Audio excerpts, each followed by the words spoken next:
এরকম একটা চাকরি পেলে ভালোই হতো। কেন কি ভালো সুন্দর করে ডিউটিটা করে নিতে পারি। এই যে গেট লাগানোর দায়িত্বটা, এই যে গেটম্যানের চাকরিটা যদি পেতাম ভালোই হতো। প্রত্যেক দিন সকালে গাড়ি, বাইক, স্কুটি যাই বার করা হোক না কেন, গেটটা কিন্তু খুব সুন্দরভাবেই লাগাতে পারি। তো যাই হোক বন্ধুরা, গুড মর্নিং সবাইকে। কেমন আছো সবাই? আশা করছি রাধা মাধবের কৃপায় সবাই ভালো আছো।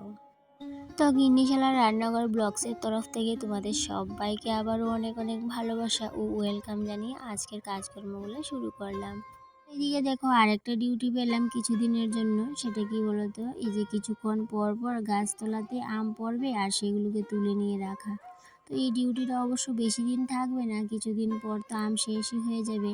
আমগুলো হলুদ হওয়ার অপেক্ষাও করে না, এই যে একটু হলুদ হওয়ার আগেই কিন্তু আমগুলো পড়ে যায়। আর যদি দেখছো একটু হলুদ হয়েছে, তো এবার যদি হাত দিয়ে ধরো এমনিতেই হাতে চলে আসবে।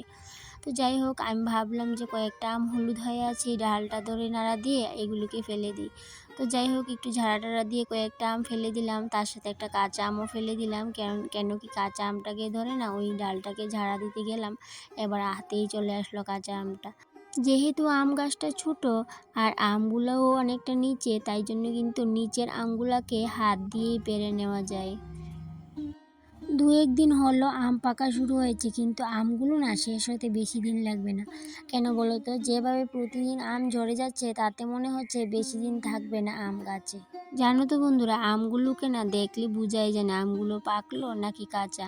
তো অনেকগুলো আম একটু হলুদ কালার, আবার বেশিরভাগ আম কিন্তু কাঁচা কালার, একদম সবুজ কালার, দেখে বোঝা যায় না আমগুলো পাকলো কিনা।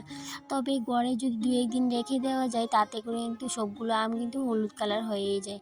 আর দেখো কয়েকটা আম কিন্তু খুব সুন্দর কালার, আর বেশিরভাগ আম কিন্তু কাঁচা কালার, কিন্তু আমগুলো কিন্তু সবগুলোই পাক না।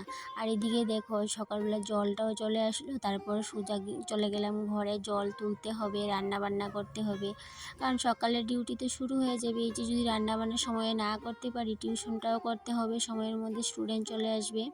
তারপরে আবার বিকেলবেলা আরেকটা টিউশন থাকবে, সেটাও করতে হবে। তো সময়ের মধ্যে কাজ বাজ যদি শেষ না করি তবে তো হবে না। আর এদিকে দেখো তোমাদের সাথে গল্প করতে করতে জলের ড্রামটাও ভরে নিলাম, তার সাথে ফিল্টারে জল দিয়ে দিলাম। আর এদিকে দেখো ভাবলাম যে দুটো আম খাবো, তো আবার আম খেতে গিয়ে দেখি জলের বোতলগুলোকে কিন্তু ভর্তি করা হয়নি। কারণ কি, এই যে সকালের একটা ডিউটি আমার, কিন্তু এই যে 3টা বোতল কিন্তু এইভাবে এই জায়গায় কিন্তু ভর্তি করে রাখতে হয়। সারাদিনই দেখবে বোতলগুলো না খালি হয়ে যাবে। এই যে রান্না করতে গেলে, আমি ডাল রান্না করতে গেলে এখান থেকে জল দিই, তো খেতে গেলেও এখান থেকে, তো তাই জন্য বোতলগুলোকে কিন্তু দিনে 2-3 বার আমাকে ভর্তি করতেই লাগে। আর এদিকে দেখো তারপর নিয়ে নিলাম আম। এবার আমগুলো খেতে খেতে রান্নাটাও কমপ্লিট করে নেব। তারপর তো আবার কিচেনটাকে ক্লিন করতে হবে। আর তোমরা তো জানোই, কিচেনটাকে ক্লিন না করে রাখতে পারলে আমার একদমই ভালো লাগে না। সব কাজকর্ম একদিকে আর আমার কিচেনের কাজকর্ম একদিকে। হতে পারে কিচেনটা টিনের, দেখতেও অতটা সুন্দর না, কিন্তু আমি চেষ্টা করি সবসময় আমার এই টিনের ছোট্ট কিচেনটাকে একটু গুছিয়ে পরিপাটি করে রাখার। তার জন্য চটপট করে রান্নাটা সেরে নেব, তারপরে কিন্তু এই যে ক্লিনিংটা করে নেব। তার সাথে করে নেব অল্প বিস্তর ডেকোরেশন, যেটা আমি সবসময় করে থাকি। আর ময়লাযুক্ত ঘরে তো আর ডেকোরেশন করা যায় না। যতই তুমি ডেকোরেশন করো না কেন, আগে রুম ক্লিনিং তারপর ডেকোরেশন। তো ডেকোরেশন করলে হবে না, শুধুমাত্র ডেকোরেশন করে রাখবো আর ঘরটাকে ক্লিনিং করবো না, সেটা তো হবে না। তাই জন্য সবার প্রথমে ক্লিনিং। তো যাই হোক বন্ধুরা, আমি কিন্তু প্রত্যেক দিন রান্নাবান্না করার পর খুব সুন্দরভাবে ঠান্ডা মাথায় নিজের কিচেনটাকে একটু পরিপাটি করে ক্লিনিং করি, পরিপাটি করে গুছিয়ে রাখি। কারণ ঠান্ডা মাথায় যদি না করি না, একদম হুড়ুহুড়ি করে কাজ করতে যাই, সেক্ষেত্রে সব কাজ লণ্ডভণ্ড হয়ে যায়। তাই জন্য সবসময় মাথাটা ঠান্ডা রেখে নিজের কিচেনটাকে একটু সুন্দরভাবে ক্লিন করে তারপর ডেকোরেশন করার চেষ্টা করি।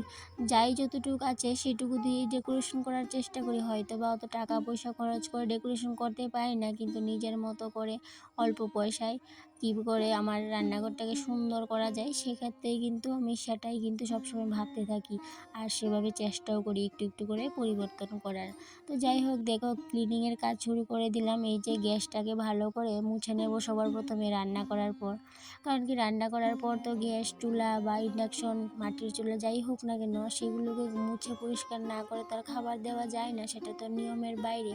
সেক্ষেত্রে এই নিয়মটা কিন্তু আমি পালন করেই থাকি। আর এদিকে দেখো গ্যাসটাকে ভালো করে এই যে স্ক্রাবার দিয়ে ভালো করে ঘষে ঘষে পরিষ্কার করে নিলাম, একদম কিন্তু ঝকঝকে হয়ে গেছে। তারপরে এদিকে দেখো আমার গ্যাসের লাইটারটা না অনেক দিন ধরে ঝং ধরে গেছিলো, তো ভাবলাম এটা থেকে যদি আমি ধুয়ে দিই, যদি নষ্ট হয়ে যায় সেইভাবে কিন্তু আর ধোয়া হচ্ছিল না। কিন্তু আজকে ভাবলাম না, আজকে ঘষে ঘষে পরিষ্কার করে কিন্তু ধুয়ে দেবো, যাই হোক যদি নষ্ট হয়ে যায় তা হয়ে যাক। তো যাই হোক সেটা কিন্তু নষ্ট হয়নি, কারণ কি আমি তো ভয়েস ওভারটা পরে দিয়েছিলাম, কেন কি রাতের বেলা কিন্তু আমি যখন গ্যাস লাইটারটা দিয়ে গ্যাসটা জ্বালালাম তখন কিন্তু ঠিকই ছিল লাইটারটা। তো এতদিন ভয় পেয়ে পেয়ে লাইটারটাকে কিন্তু পরিষ্কার করা হয়নি, কিন্তু আজকে যেহেতু ভয় পেলাম না, দেখো ভয় পেলে কোনো কাজই হবে না, ভয় না করে যদি যেই কোনো কাজে করি সেটা কিন্তু জয় করাই যায়। যেমন একটা লাইটার দিয়েই উদাহরণ দেওয়া যাক, তো লাইটারটা দেখো ভয় পেয়ে এতদিন পরিষ্কার করলাম না নষ্ট হয়ে যাওয়ার ভয়ে, কিন্তু ভয়টা উপেক্ষা করে যখন আমি লাইটারটাকে পরিষ্কার করলাম কিন্তু লাইটারটা নষ্ট হয়নি। তো এভাবেই কিন্তু সব কাজের ক্ষেত্রেই যখন ভয়কে আমরা জয় করে নিতে পারবো তখনই কিন্তু সাকসেস হতে পারবো। আর এদিকটাই দেখো এই যে মিষ্কিটার পিছনে না এত মাকড়সার ঝুল হয়েছে, আর কিছুদিন পর পরই কিন্তু এত ঝুল হয় আর কি বলবো তোমাদের। সেই জন্য আমি তো আর মিষ্কিটাকে এখান থেকে সরাতে পারি না, কিন্তু যতটুকু পারি চেষ্টা করি যে সবটা কিচেনের মিষ্কিটার পিছনে সামনে সব দিকে ভিতরে পরিষ্কার যাতে থাকে। তো তাই জন্য কয়েকটা নারকেলের শলা নিয়ে নিলাম, তারপরে পিছের ঝুলগুলোকে ভালো করে ঝেড়ে ঝেড়ে মুখ পরিষ্কার করে নিচ্ছি। আর যেহেতু আজকে শুক্রবার তাই জন্য তো ঘরের ঝুল ঝাড়লেও কোনো অসুবিধা নেই, তাই জন্য আজকের দিনটা যেহেতু শুক্রবার সেই জন্য আজকে একটু ঝাড়াঝাড়ি করে মাকড়সার ঝুলগুলোকে ঝেড়ে নিলাম। যদি হয়তো শনিবার মঙ্গলবার তাহলে কিন্তু আর ঝুলগুলো ঝাড়তাম না। তো যাই হোক মাকড়ের ঝুলগুলো পরিষ্কার করে নিয়েছি, তারপরে এদিকে সিলিন্ডারটাও একটু মুছে নিচ্ছি, কেন কি রান্না করার সময় যে তেলের ছিটা পড়ে তো সেক্ষেত্রে কিন্তু একটু তেল চিটচিটে ভাব হয়ে থাকে। তো তাই জন্য প্রত্যেক দিন রান্না করার পর এই যে কাপড় একটা ভিজিয়ে একটু সার্ফের জলে একটু ভালো করে মুছে নিই সমস্ত কিছু, তাতে করে কিন্তু ওই তেল চিটচিটে ভাবটা কিন্তু আর থাকে না। তো প্রত্যেক দিন যদি আমরা এইভাবে করে সার্ফের জলে একটা কাপড় চুবিয়ে ভালো করে সমস্ত কিছু হালকা হাতে মুছে নিতে পারি তাহলে কিন্তু আর ওই যে একটা তেল চিপচিপে ভাব সেটা কিন্তু আর হয় না। আর না হলে যদি অনেক দিন পর পর যদি এইভাবে আমরা পরিষ্কার করতে যাই তাহলে কিন্তু অনেকটাই সময়ও লাগবে আর কষ্টও হবে, আর চট করে কিন্তু তেল চিটচিটে ভাবটা উঠতেও চাইবে না। আর এদিকে দেখো মিস্কিটের ভিতরটা যেহেতু আমি সেদিন পরিষ্কার করেছিলাম তাই জন্য আজকের ভিতরটা পরিষ্কার করলাম না, বাইরের সাইডটা শুধু পরিষ্কার করে নিলাম। আর এদিকে দেখো এই বেসিনের নিচটার দিকেও কিন্তু মাকড়সার ঝুল হয়েছে, তাই জন্য এই যে কাপড়টা দিয়ে ভালো করে ঝেড়ে ঝেড়ে মুছে পরিষ্কার করে দিলাম। আর আমার রান্নাঘরের সবচেয়ে বড় অস্ত্র কী বলো তো, এই যে কাপড়ের টুকরো, কতগুলো কাপড়ের টুকরো আছে হিসেব ছাড়া। কারণ কি এই যে এক একটা কাজের জন্য এক একটা আলাদা আলাদা কাপড়, গ্যাস মোছার জন্য একটা আলাদা, তারপরে জলের ড্রাম, ঘরের অন্য কিছু মোছার জন্য আলাদা, আবার ইন্ডাকশন মোছার জন্য আলাদা। তো এই কাপড়গুলোকেও না আমি অনেকটা যত্ন করি, এই যে এই সমস্ত কিছু মুছে পরিষ্কার করার পর কাপড়গুলোকে কিন্তু ভালো করে সাবান সার্ফ দিয়ে ধুয়ে দেবো। কারণ কি এগুলোকেও যদি যত্ন না করি, কারণ এগুলো তো আমাদের ঘরকে পরিষ্কার পরিচ্ছন্ন রাখে, তো এগুলোকেও তো যত্ন করতে হয়। তাই জন্য কিন্তু আমার কাছে এই যে রান্নাঘরের সবচেয়ে বড় অস্ত্র হলো কাপড়। তো যাই হোক বন্ধুরা, এদিকে দেখো তোমাদের সাথে গল্প করতে করতে রান্নাঘরটা সমস্তটাই কিন্তু ক্লিন করে নিয়েছি। আর আমার এই ক্লিন করতে কিন্তু বেশি সময় লাগেনি, কেন কি যেহেতু আমি প্রত্যেক দিন ক্লিন করি তাই জন্য কিন্তু অত সময় লাগে না ক্লিন করতে, ওই হাফ ঘন্টা লেগেছে, হাফ ঘন্টা বলতে 30 মিনিট লেগেছে। আর এদিকে দেখো এই যে ডেকোরেশন করে নিচ্ছে আবার, আর এদিকে দেখো এই প্ল্যান্টগুলোকে না প্রত্যেক দিন বার করে দিই, আবার সময় করে কিন্তু ঘরে নিয়ে এনে রেখে দিই। আর এই যে প্ল্যান্টটা দেখতে পাচ্ছ কিছুদিন আগে এই প্ল্যান্টটা কিন্তু সবসময় ঘরে রাখতাম, তারপরে একটু না নষ্ট হয়ে গেছিলো, জানি না নজর লেগেছে কি না, কারণ কয়েকজন দেখে না প্ল্যান্টটা কিন্তু অনেকটাই প্রশংসা করেছিল। তারপর প্ল্যান্টটা অনেকটাই খারাপ হয়ে গেছিলো, কিন্তু আমি আবার এই প্ল্যান্টটাকে বাইরে রাখলাম, অতদিন একটু যত্ন করলাম, তারপরে দেখো অনেকটাই সুন্দর হয়েছে, এখন আবার সুন্দর সুন্দর ডাল মেলেছে। তো এখন আবার আজকে যেহেতু দেখলাম অনেকটাই ভালো লাগছে তাই জন্য ঘরে এনে রাখলাম। তো আমি প্রতিদিন এইভাবেই আমার কিচেনটাকে রান্না করার পরে ক্লিনিং করি, হয়তো বা প্রত্যেক দিন সমস্ত জিনিস একরকমভাবে করি না, কিন্তু ওই মিস্কিটটাকে কিন্তু প্রত্যেক দিনই রান্না করার পর একটু মুছে নিই, তারপরে গ্যাসটা তো মুছে নিই।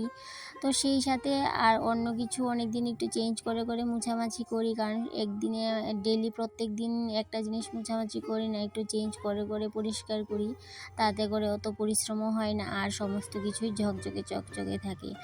তো তারপর তারপরে চলে যাব এই যে আমার কিচেন ক্লিন করলাম, যে অস্ত্রগুলোর কথা বললাম সেগুলোকে সাবান দিয়ে ধুয়ে দেব, কারণ সেগুলোকে শুকিয়ে আবার এনে ভাঁজ করে রাখতে হবে। আর তার সাথে আমার আজকের কিচেন ক্লিনিংটা তোমাদের কেমন লাগলো অবশ্যই কমেন্টে জানিও। আর সেই সাথে আজকের ক্লিনিং ভিডিওটা এই পর্যন্তই থাকলো। আবার দেখা হবে পরবর্তী কোনো একটা ব্লগে। ততক্ষণে তোমরা ভালো থেকো, সুস্থ থেকো। টাটা।